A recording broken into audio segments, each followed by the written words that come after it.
Kumusta mga kasaliksik? Paano nga ba nauwi sa ganito ang relasyong US-Ukraine? Bakit tila napakarami ngayong kritisismo ang nakatuon kay Volodymyr Zelensky, ang pinuno ng bansang nananatiling sa gisag ng pagtindig laban sa pananakop?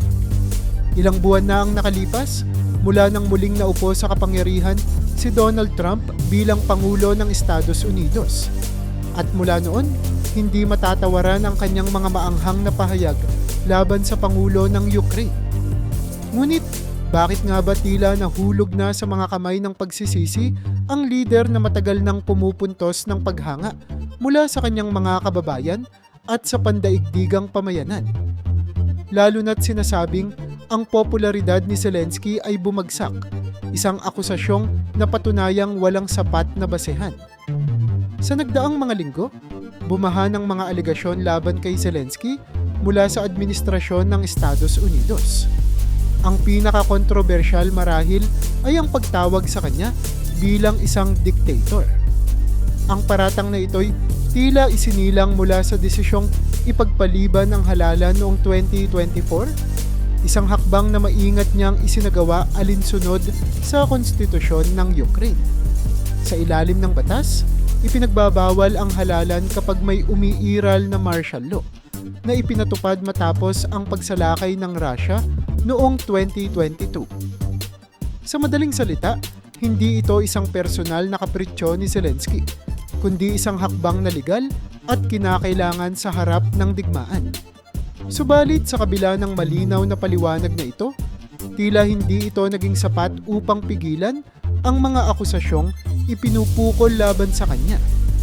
Ang paratang na ito ay hindi lamang isang insulto sa kanyang pamumuno. Isa rin itong pagpapawalang halaga sa sakripisyong ginawa ng libu-libong sundalong Ukrainian na lumaban at namatay upang ipagtanggol ang kanilang kalayaan mula sa isang tunay na diktador sa silangan. Hindi rin tumigil ang dating Pangulong Trump sa mga mabibigat na salita. Tinawag niyang modestly successful comedian si Zelensky. Sinabing ito'y isang leader na bumagsak ang popularidad at inakusahan pa ng panggagamit sa dating Pangulo ng Amerika na si Joe Biden. Subalit kung susuriin ang mga lehitimong datos, malinaw na salungat ito sa tunay na kalagayan. Ang approval rating ni Zelensky, bagamat bumababa dahil sa kahirapang dala ng digmaan, ay nananatiling matatag sa paligid ng 63%. Malayong malayo ito sa sinasabing 4% na ipinahayag ni Trump. Sa kabila ng napakalaking pagsubok na hinaharap ng kanyang bansa, nakapananatili siyang inspirasyon at sandigan ng kanyang mga kababayan. Sa gitna ng pagwawalang bahala ni Trump sa mga tunay na datos, mahalagang tanungin, ano nga ba ang naidudulot ng ganitong klaseng retorika? Hindi lamang ito nakakasira sa reputasyon ni Zelensky. Nagdadala rin ito ng tunay na pinsala sa relasyon ng Estados Unidos at Ukraine. Tandaan, ang Amerika ang nangungunang taga-suporta ng Ukraine mula pa noong pagsisimula ng digmaan. Sa pagitan ng Pebrero 2022 at Disyembre 2024, nagbigay ito ng halos $68 bilyong na tulong militar at mahigit $53 bilyong na pinansyal at makataong ayuda. Ngunit sa tuwing inuulan si Zelensky ng hindi patas na paratang, unti-unting nawawala ang dating init ng alyansa. Ang mga insulto mula sa mataas na opisyal ng Estados Unidos ay nagdudulot ng pag-aalinlangan sa pagkakapit-bisig ng dalawang bansa. At sa isang kalagayan kung saan ang bawat tulong ay kritikal, ang paglayo ng Amerika ay maaaring magdulot ng hindi maisasatabi at pangmatagalang epekto. Bukod sa mga personal na pambabatikos, hindi rin nawala ang mga panawagang bumaba na si Zelensky sa pwesto. Ang ilan sa mga leader sa Estados Unidos ay nagsabing ang pagbibitiw ni Zelensky ay maaaring magbukas ng bagong pahina para sa kapayapaan. Ngunit sino ang makikinabang kung mawawala siya sa pwesto? Para sa marami sa Ukraine, si Zelensky ang mukha ng paglaban, ang simbolo ng isang bansang hindi sumusuko. Ang kanyang liderato ang nagtutulak sa mga tao upang manatiling matatag sa harap ng mga malalaking hamon.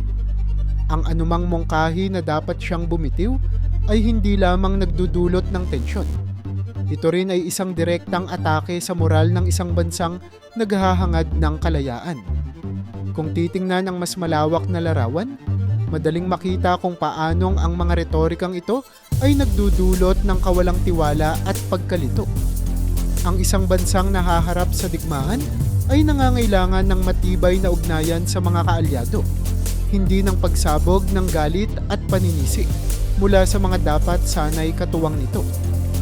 Ngunit habang patuloy na bumubuo si Trump at ang kanyang mga kaalyado ng mga aligasyon laban kay Zelensky, patuloy rin namang pinatutunayan ng huli ang kanyang pagiging karapat-dapat bilang leader.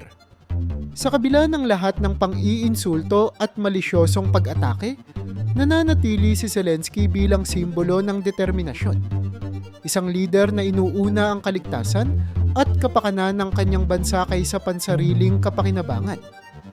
Sa huli, ang usapin tungkol kay Zelensky at ang kanyang relasyon sa Estados Unidos ay hindi lamang tungkol sa personal na pag-aanalisa sa isang tao.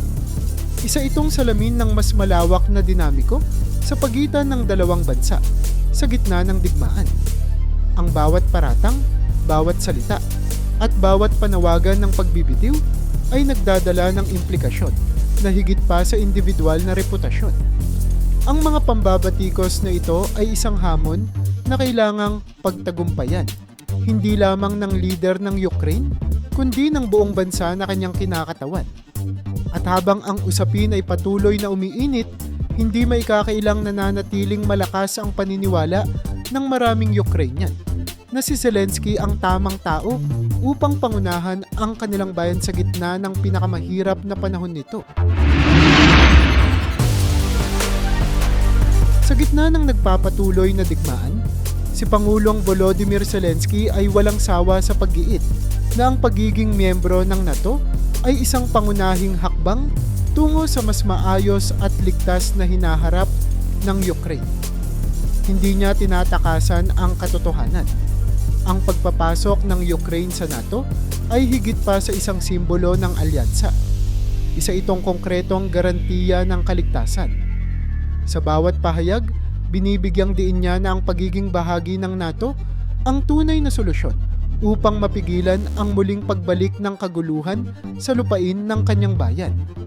Ang pangarap na ito ay hindi bago, ngunit sa harap ng tumitinding tensyon, lalo pa niyang sinasalungguhitan ang kahalagahan nito. Hindi lingid sa kaalaman ng marami na personal na isinantabi ni Zelensky ang kanyang sariling ambisyon upang bigyang diin ang kapakanan ng Ukraine. Hindi niya inalintana ang sariling posisyon bilang Pangulo kung ito ang magiging daan upang makamit ang mas malawak na seguridad para sa bansa. Sa kanyang pananaw, mas mahalaga ang kinabukasan ng Ukraine kaysa sa kanyang sariling pamumuno. Sinabi niyang handa siyang iwan ang kanyang posisyon kung ito ang kinakailangan para sa ikabubuti ng kanyang bayan. Isang matapang na pahayag na nagpakita ng kanyang tunay na dedikasyon sa pagsulong ng kapakanan ng Ukraine. Ang mga salita niyang ito ay malinaw na nagsasabing hindi siya umaasa sa kapangyarihan, kundi sa kabutihan ng bansa. Sa pamamagitan ng ganitong pananaw, napapalakas niya ang paniniwala ng kanyang mga kababayan sa kanyang liderato. Bagamat may ilang tumutuligsa sa kanyang desisyon, marami ang humahanga sa kanyang walang sawang pagtuon sa kinabukasan ng Ukraine. Ang kanyang tindig ay hindi nagbabago kahit sa harap ng matitinding pressure mula sa mga pandaigdigang leader. Ang mga bansang may sarili ring interes ay nag-uudyok kay Zelensky na baguhin ang kanyang pananaw o tanggapin ang mga kasunduan na hindi kapaki-pakinabang sa Ukraine. Subalit nananatili siyang kalmado sa bawat pag-uusap, nagmumungkahi ng mga solusyon at nagpapahayag ng malinaw na layunin. Hindi siya natitinag sa kanyang paninindigan na ang NATO membership ang susi sa mas matatag na seguridad para sa bansa. Sa bawat hakbang, ipinapakita niyang handa siyang magpatuloy sa laban, kahit na ito'y nangangahulugan ng mas mahigpit na diplomasya at mas maraming kritisismo mula sa ibang lider. Ang kanyang determinasyon ay muling napatunayan sa mga pulong sa United Kingdom at iba pang mga bansa sa Europa. Sa mga pagbisitang ito, makikita ang kanyang malalim na layunin, ang makakuha ng mga tiyak at maaasahang kasiguruhan. Sa harap ng mga lider ng Europa, malinaw niyang ipinahayag ang mga pangangailangan ng Ukraine. Hindi lamang ito tungkol sa mga pahayag at retorika. Ito ay konkretong pagsusulong ng mga kasunduang maaaring magdulot ng pangmatagalang proteksyon. Ang mga usapan sa UK, halimbawa, ay nagpatunay na ang Ukraine ay hindi basta umaasa sa mabuting kalooban ng iba. Bagkus, aktibong pinangungunahan ni Zelensky ang kampanya upang tiyakin na ang bawat hakbang ay para sa pangmatagalang benepisyo ng bansa. Sa bawat pagkakataon, pinatutunayan niya sa mga kapwa leader na ang Ukraine ay hindi lamang biktima ng pananakop, kundi isang bansang handang lumaban para sa mas magandang kinabukasan. Ang mga hakbang na ito ay malinaw na nagpapakita ng kahandaan ng Ukraine na tumayo sa sariling paa at siguraduhing hindi na muling masadlak sa ganitong sitwasyon. Ang pangako ni Zelensky sa kaligtasan ng Ukraine ay hindi lamang salita, kundi isang direksyon na kanyang tinatahak araw-araw. Sa kabila ng maraming hadlang at tumitinding mga hamon, patuloy siyang nagsusumikap upang matamo ang isang maayos na kasunduan sa seguridad. Ang kanyang mga aksyon, hindi lamang sa mga pandaigdigang summit kundi pati na rin sa mga panloob na pulisiya, ay nagpapakita ng kanyang hindi matatawarang dedikasyon sa bayan. Pinapanatili niyang malinaw ang kanyang misyon. Isang Ukraine na may matibay na kalasag laban sa anumang panlabas na banta. Sa pamamagitan ng kanyang liderato, napapakita niya sa mundo na ang tunay na lakas ng isang leader ay hindi nasusukat sa kanyang titulo, kundi sa kanyang patuloy na paghangad ng ikabubuti ng bansa, kahit pa ito'y nangangahulugan ng personal na sakripisyo. Sa ganitong paraan, si Zelensky ay nagiging isang huwaran ng tapang at pagsusumikap sa gitna ng mga hindi matatawarang pagsubok. Habang patuloy na hinaharap ng Ukraine ang malalaking hamon sa digmaan laban sa Russia, nananatiling buo ang suporta ng mga lider sa Europa sa bansa at sa liderato ni Volodymyr Zelensky. Sa kabila ng mga kritisismo mula sa iba't ibang panig, malinaw ang mensahe ng mga pinuno mula sa United Kingdom, France, Poland at Canada. Hindi nila iiwan ang Ukraine sa panahon ng kagipitan. Ang kanilang mga pahayag sa social media ay malinaw na nagpapahayag ng pagsuporta sa kalayaan at soberanya ng Ukraine. Isang bagay ang naging maliwanag sa mga mensahe ng European leaders. Ang mga ito ay hindi lamang politikal na retorika, kundi mga konkretong aksyon. Isa sa pinakamalaking hakbang ng United Kingdom ay ang pangakong magbigay ng karagdagang $2 bilyong na export finance para sa 5,000 air defense missiles. Ang ganitong klaseng suporta ay hindi lamang simbolo ng pakikipag-alyansa, kundi isang malinaw na hakbang upang palakasin ang kakayahan ng Ukraine na ipagtanggol ang sarili laban sa mga pag-atake. Sa pamamagitan ng mga missile na ito, higit na magiging handa ang Ukraine na harapin ang mga banta mula sa ere, bagay na napakahalaga lalo na't patuloy ang opensiba ng Russia sa maraming rehiyon. Ang suporta mula sa UK ay nagpakita na ang mga lider sa Europa ay hindi lamang nakikiisa sa panawagan ng kapayapaan, kundi handa ring magsakripisyo ng kanilang mga pondo at resources upang tumulong sa digmaan. Sa France at sa iba pang bansa sa Europa, kapansin-pansin din ang pagtaas ng defense spending. Ang hakbang na ito ay nagpapakita na handa silang maglaan ng mas malaking bahagi ng kanilang budget upang masiguro na ang Ukraine ay may sapat na tulong sa hinaharap.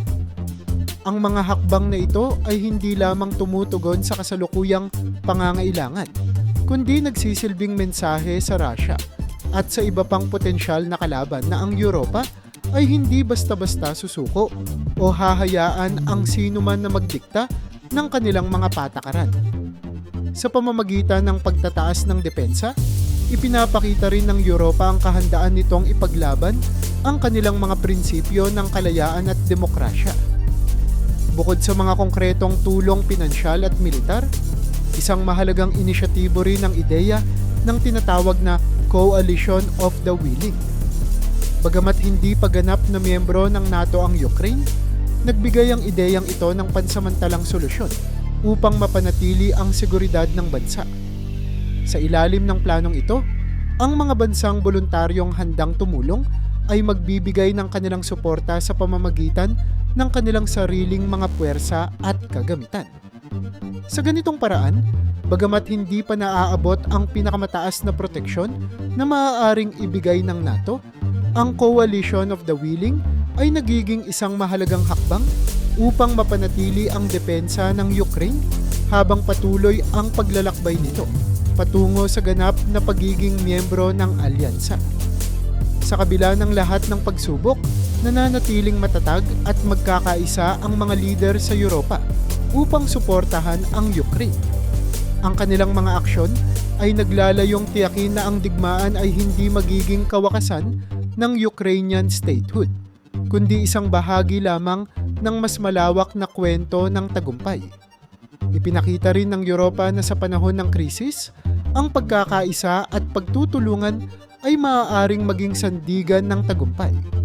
Habang patuloy ang digmaan, ang mga hakbang ng Europa, mula sa pagtaas ng defense spending, pagbibigay ng missile systems, hanggang sa pagtatatag ng Coalition of the Willing, ay malinaw na nagpapakita ng kanilang hangarin na suportahan ng Ukraine hanggang sa makamit nito ang tunay na kapayapaan at seguridad.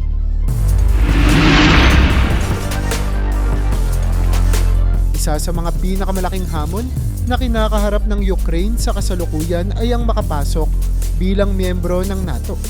Ngunit malinaw na ang daang patungo rito ay balot ng mga hadlang. Sa kabila ng kanilang matibay na layunin at masusing paninindigan, nakaharang pa rin ang malalaking balakid, lalo na ang posisyon ng Estados Unidos. Nilinaw na ng kasalukuyang administrasyong Amerikano na hindi nito ituturing ang Ukraine bilang ganap na miyembro ng alyansa. Ang ganitong tindig ay nagdulot ng malaking tanong kung may posibilidad nga bang maging bahagi ng NATO ang Ukraine at kung anong mga alternatibo ang maaaring tahakin upang mapanatili ang kaligtasan ng bansa sa harap ng patuloy na agresyon ng Russia. Para sa Ukraine, wala nang mas malinaw pa. Ang pagiging miyembro ng NATO ang tanging garantiya laban sa muling pagsalakay ng Russia. Hindi ito isang simpleng issue ng diplomasya, kundi isang usaping pangkaligtasan. Ang bawat araw na lumilipas nang hindi nila nakakamit ang kanilang layunin ay araw na patuloy silang nanganganib sa mga plano ng Russia. Sa maraming okasyon, malinaw na ipinahayag ng mga lider ng Ukraine na walang alternatibo sa NATO membership dahil ito lamang ang nagbibigay ng tiyak at konkretong proteksyon. Sa ilalim ng NATO, ang isang atake sa isang kasapi ay ituturing na atake sa buong alyansa. Isang probisyong wala sa mga kasunduan sa kasalukuyan. Kaya't ang pagpapasok ng Ukraine sa NATO ay hindi lamang isang simbolikong tagumpay, kundi isang pundasyong pangseguridad. Subalit, ang daan patungo rito ay mahirap, higit lalo dahil sa posisyon ng Estados Unidos. Sa kasalukuyang administrasyon, naging malinaw na ang US ay hindi maglalagay ng anumang proteksyong kaugnay sa NATO sa Ukraine. Ayon sa mga opisyal ng Amerika, hindi sinasadya ng alyansa na pasukin ang isang sitwasyon kung saan magiging obligasyon ng Estados Unidos na idepensa ang Ukraine sa ilalim ng mga probisyon ng NATO. Sa halip, inaasahan ng Estados Unidos na ang mga bansang Europa ang aako sa pangunahing responsibilidad ng seguridad ng Ukraine. Sa ganitong paraan, inilalayo ng Estados Unidos ang sarili mula sa direktang responsibilidad sa seguridad ng Ukraine at inilalagay ang mas malaking pasanin sa mga European allies. Ang posisyong ito ay nagdudulot ng mas masalimuot na sitwasyon para sa Ukraine na nangangailangan ng tiyak na proteksyon laban sa banta ng Russia. Samantala, ang pagtutol ng Russia sa NATO expansion ay hindi nagiging tahimik na balakid. Sa halip, ito ay isang lantad na kampanya upang mapanatili ang kontrol at impluwensya nito sa Ukraine. Sa mata ng Russia, ang pagpasok ng Ukraine sa NATO ay isang malinaw na banta sa kanilang hegemonya sa rehiyon. Kaya't ang bawat hakbang ng Ukraine patungo sa alyansa ay sinasalubong ng masinsing propaganda, diplomatic pressure at direktang aggression. Ang issue ng NATO membership ay ginagamit ng Russia bilang panibagong dahilan upang patuloy na gipitin ng Ukraine, palakasin ang kontrol sa mga nasakop na teritoryo, at itulak ang naratibong ang alyansa ay isang banta sa kanilang pambansang seguridad. Gayunpaman, ang kanilang pagtutol ay nagpapalakas din ng posisyon ng Ukraine. Kung ano ang mariing tinututulan ng Russia ay siyang nagiging batayan ng pangangailangan para sa proteksyon mula sa NATO. Sa kabila ng mga hadlang at komplikasyon, patuloy pa rin ang pagsusumikap ng Ukraine na makamit ang pinakamataas na antas ng seguridad sa ilalim ng NATO. Hindi sila natitinag sa kanilang layunin, kahit na mayroong malinaw na pagtutol mula sa Russia at pagtangi mula sa Estados Unidos. Ang kanilang dedikasyon ay hindi lamang nakikita sa mga pahayag ng kanilang liderato, kundi sa mga hakbang na kanilang tinatahak sa bawat diplomatikong pagpupulong. Hindi nila isinusuko ang kanilang layunin. Sa halip, patuloy silang nagsusumikap na mapalapit dito, naniniwala na ang pagpasok sa NATO ang magiging pinakamatibay na garantiya ng kapayapaan at kaligtasan ng kanilang bansa. Sa huli, ang tanong ay hindi kung susuko ang Ukraine, kundi kung kailan nila makakamit ang proteksyon na kanilang hinahangad. Sa bawat diplomatikong hakbang, malinaw na ipinapakita ng Ukraine ang kanilang kagustuhang makamit ang tunay na kalayaan mula sa patuloy na banta ng pananakop at ang kanilang matibay na paninindigan sa harap ng matitinding pagsubok.